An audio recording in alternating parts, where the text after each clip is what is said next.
Hi everyone. कल bank Nifty की monthly expiry है।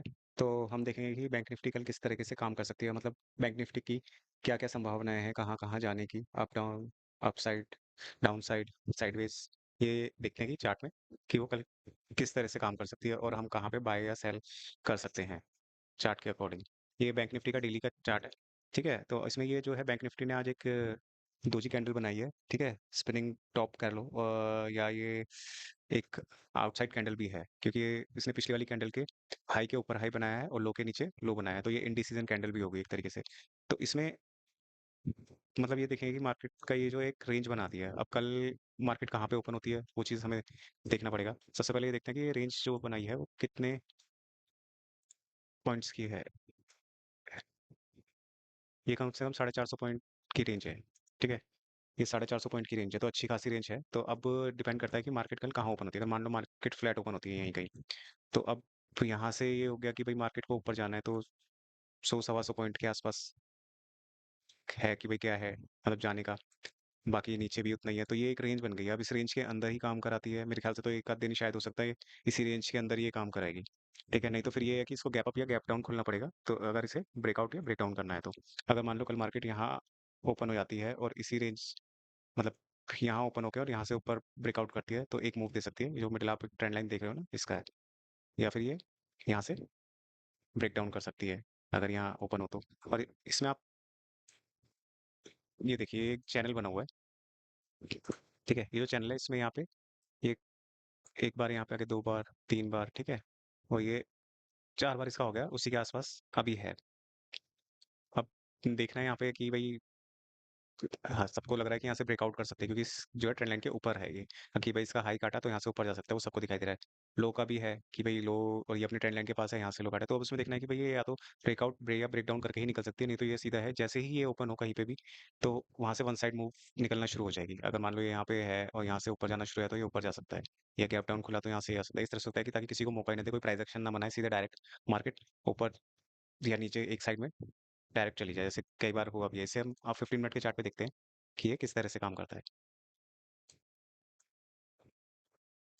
ये इसका 15 मिनट का चार्ट है। ठीक है, अब इसमें देखेंगे मार्केट एक तरीके से साइडवेज में है। ये कल और आज जो था एक रेंज में है मार्केट। ठीक है, कल जो मार्केट थी गैप अप खुली थी, ये भी ट्रेंड लाइन, जो रेड वाली लाइन देख रहे हो, ये ट्रेंड लाइन की थी। ठीक है, यहाँ से ऊपर गई, फिर ऊपर थोड़ा मूव ऊपर गया, ये एक रेजिस्टेंस एरिया है ये जो है। ठीक है ना, ये रेजिस्टेंस एरिया है। अब ये उसके वहीं तक गई, वहां पे नीचे आई, कंसोलिडेशन किया, वो वहीं बंद हो गई। अब आज के दिन क्या हुआ, आज के दिन थोड़ा सा गैप अप खुली, फिर वहां से डायरेक्ट नीचे आई, जो कल की क्लोजिंग थी उसके नीचे आ गई, और जो कल का लो था उसको भी इसने ब्रेक किया। और ये नीचे जो इसके गैप फिल करने के लिए आए। अब गैप फिल करने के लिए आए, तो फिर उसके बाद इसने यहाँ पे एक पॉजिटिव कैंडल बनाई। ये लॉन्ग लेग दोजी कर लो या इसे हैमर कर लो। ठीक है, ये कैंडल बनाई, तो यहाँ पे एक पॉजिटिव थी ये कैंडल, इसलिए क्योंकि इसने गैप एरिया फिल किया है, तो वहां तक ये आ गई है। अब इसमें ट्रेड इस तरह से ले सकते थे कि भाई अगर इसका हाई काटते और नीचे का ये स्टॉप लॉस था, एक मूवमेंट थी, मूवमेंट जो थी वो यहाँ पे जो कंसोलिडेशन एरिया है इसके यहाँ तक आ सकता था। ठीक है, वहां तक आया भी नीचे, लेकिन इसने आज उस तरीके से इसमें प्रीमियम नहीं बढ़े जिस तरीके से ये इसका एक मूव था, तो उसमें उस तरह से प्रीमियम नहीं बढ़े हैं। ठीक है, तो ये तो हो गया कि आज इसने इस तरह से यहाँ पे एक मार्केट, ये इसने डब्लू पैटर्न बनाया और ये ब्रेकआउट किया। फिर इसका जो हाई था, इसने इसके ऊपर जो ब्रेकआउट किया और वहीं पे इसने काफी देर कंसोलिडेट कराया, बाद में मार्केट खत्म होने से कुछ टाइम पहले ही इसने ब्रेक डाउन कर दिया। ठीक है, तो अब इसमें हम ये देखेंगे नॉर्मली, इसको मैं छोटा करता हूँ चार्ट को। ये देखिए ये एक रेंज में है चार्ट इस वक्त ना। ये जो इसका है पैरेलल चैनल बना हुआ है, थोड़ा सा इसका ये इसकी जो चैनल है इसकी मिड लाइन है। तो एक चीज नोटिस करो आप कि ये जब भी यहाँ से ब्रेक डाउन किया, फिर यहाँ से ऊपर गया, तो यहाँ से डायरेक्ट ऊपर चला गया। ठीक है, फिर ऊपर वाले उस जो ऊपर इसने टॉप लगाया है यहाँ पे, फिर ये जब नीचे आया तो ये अपनी मिडिल लाइन के आसपास थोड़ी देर रुका, फिर नीचे आया, फिर वापस इसे काट के ऊपर चला गया और वापस अपने जो ट्रेंड लाइन इसकी थी क्योंकि दो टॉप चाहिए ट्रेंड लाइन के लिए, मतलब दो जो भी पॉइंट चाहिए, तो दो पॉइंट थे, तो यहाँ पे एक ट्रेंड लाइन बन गई। अब इसके बाद फिर ये यहाँ से जब नीचे आया, इसने ब्रेक डाउन किया, तो वापस ये नीचे आया, तो यहाँ पे इसका एक पॉइंट था, यहाँ पे इसका पॉइंट था, ये भी एक ट्रेंड लाइन हो गई, तो इसने यहीं पे थोड़ी देर गया और वापस जब ये ऊपर गया, यहाँ पे गैप अप ओपन हुआ, तो उसी ट्रेंड लाइन के मिड एरिया में ये कंसोलिडेट करता रहा, फिर नीचे आया उसी, लेकिन उसी के आसपास था, फिर यहाँ कंसोलिडेट किया, फिर नेक्स्ट टाइम भी जब ये गैप अप खुला, तो फिर ये उसी मिड लाइन के आसपास था, कंसोलिडेट किया है, फिर थोड़ा नीचे आके ट्रेंड लाइन के पास, मतलब ये आज के उसमें ट्रेंड लाइन के आसपास में आया है यहाँ पे, फिर सपोर्ट एरिया से ये वापस ऊपर गया, तो ये लगभग इसी एरिया के आसपास गया, मिड एरिया के पास यहीं घूम रहा है। तो मतलब ये है कि ये जो ट्रेंड लाइनें हैं, ये काम करती हैं। ठीक है? आपको बस ये देखना है कि कहाँ पे ट्रेंड लाइन लगा सकते हो, कहाँ लगानी चाहिए, कहाँ नहीं लगानी चाहिए, वो आपको एक आइडिया हो जाएगा। नॉर्मली 2 पॉइंट चाहिए होते हैं जब भी कोई ट्रेंड लाइन में, 2 पॉइंट लगाओ और उसके बाद में अगर मान लो नीचे 1 पॉइंट है, ऊपर ये 2 पॉइंट बन गए हैं, तो इसका क्लोन बना के आप यहाँ पे नीचे लगा दो। ठीक है? जैसे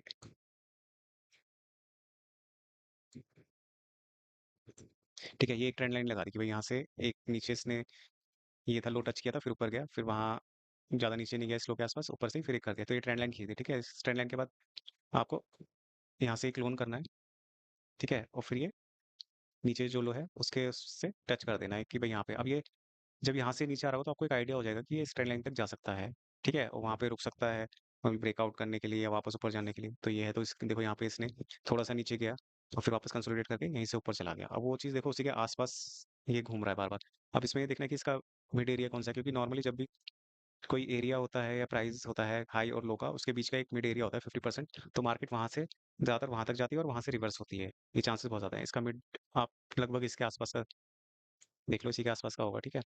तो अब इसमें ये है कि ये ज्यादातर यहीं पे आसपास ही घूम रही है। तो अब ये यहाँ पे आके अब कल क्या हो सकता है, ये यहाँ पे अपने ट्रेंड लाइन के सपोर्ट के आसपास है, या तो ये मार्केट हो सकता है अगर यहीं ओपन हो। ठीक है? यहाँ थोड़ा टाइम बिता ले। अब टाइम बिता के या तो वो नीचे आ सकती है, नीचे फिर ये एक और ट्रेंड लाइन आ गई। ठीक है? ट्रेंड लाइन आने के बाद ये कि ये सपोर्ट आ गया, ये जो लो था, तो यहाँ तक जा सकती है अगर हो तो फिर उसके बाद यहाँ देखना पड़ेगा, यहाँ कंसोलिडेट करना चाहिए कुछ, और फिर या तो ऊपर निकल जाएगी वापस इसी रेंज में आ जाएगी, नहीं तो फिर यहाँ से नीचे आ जाएगी। तो वो मार्केट का बिहेवियर होता है, वो ऐसे लोगों को टाइम वेस्ट कराती है कि भाई यहाँ से हाँ, जब मार्केट गिरनी होती है, कुछ खराब खबर आ गई है, मार्केट को नीचे आना था, तो वो एकदम तेजी से नीचे आती है, वो वेट नहीं करती। लेकिन ऊपर जाना था तो बहुत परेशान करके जाती है मार्केट। तो अब इसमें ये आप देखोगे कि भाई या तो ये यहाँ ओपन हो, यहाँ मान लो कल मॉर्निंग में कोई पॉजिटिव कैंडल बनाई हैमर टाइप, वो मार्केट यहाँ से ही ऊपर निकल गई, ऊपर जाएगी तो वो इस ट्रेंड लाइन के आसपास ही जाएगी ये जो जा रही है। ठीक है? और फिर उसके नेक्स्ट डे हो सकता है चली जाए, या फिर डायरेक्ट देखते हैं, अगर ज़्यादा मूव देना है तो वो डायरेक्ट ही कल में निकल जाएगी यहाँ से, अगर 800 1000 पॉइंट अगर ऐसे जाना हो। लेकिन वही मार्केट का आपको ये देखना पड़ेगा कि ये एरिया ब्रेक हो और ये एरिया, दोनों में से कोई भी ब्रेकआउट ब्रेकडाउन होता है तब आपको ट्रेड करना है, वरना अदरवाइज इसमें करके कोई फायदा नहीं है। क्योंकि वो आपके सारे प्रीमियम खा जाएगी, कुछ ज़्यादा दे भी नहीं रही है प्रीमियम के, प्राइस भी नहीं बढ़ रहे ढंग से। तो उसके अकॉर्डिंग है। बाकी इसका भी एक मिडल निकालना पड़ेगा कि कितना है। तो आप उस हिसाब से कर सकते हो। मान लो अगर ये है यहाँ, ये ब्रेकआउट कर देता है तो ये यहाँ से नीचे यहाँ तक जा सकता है, या अगर यहीं ओपन होता है तो यहाँ से ये रिटेस्ट ऐसे करके ऊपर जा सकता है। नहीं तो फिर ये ऊपर जाने के बाद, नहीं तो ये यहाँ से ओपन होता है, यहाँ जाने के बाद थोड़ी देर यहाँ टाइम बिताए और फिर यहाँ से ब्रेकआउट कर ले। नहीं तो ये यहाँ से नीचे आ रहा है तो यहाँ पे होगा, फिर यहाँ पे टाइम बिताए फिर चला जाए, तो ट्रेड बन सकता है। ये नहीं है कि प्राइस एक्शन को फॉलो करना है कि ये किस तरह से काम कर रहा है कहीं भी। अब जैसे ये एक तरीके से कंसोलिडेट ही कर रहा है, लेकिन ये प्राइस रेंज 400 पॉइंट की है।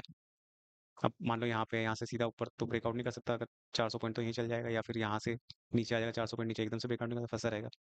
तो उसमें यही है कि यहाँ कहीं भी अपने सपोर्ट या रेजिस्टेंस के आसपास टाइम बिताता है और ब्रेकआउट ब्रेकडाउन करता है, तो आप उस ट्रेड को ले सकते हैं और तब मार्केट का थोड़ा आइडिया हो जाएगा कि वहाँ जा सकती है। टारगेट उसका फिर ये भाई इस ट्रेंड लाइन का है, और ये जो सपोर्ट है इसका ही है नीचे की तरफ, यहाँ के आसपास कम से कम 500 तो होगा पहला, 500 600।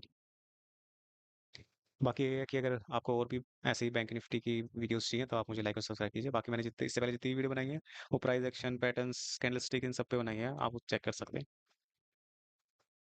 बाकी आप मुझे लाइक और सब्सक्राइब कीजिए ताकि मैं आगे और भी ऐसी वीडियो लाता रहूँ।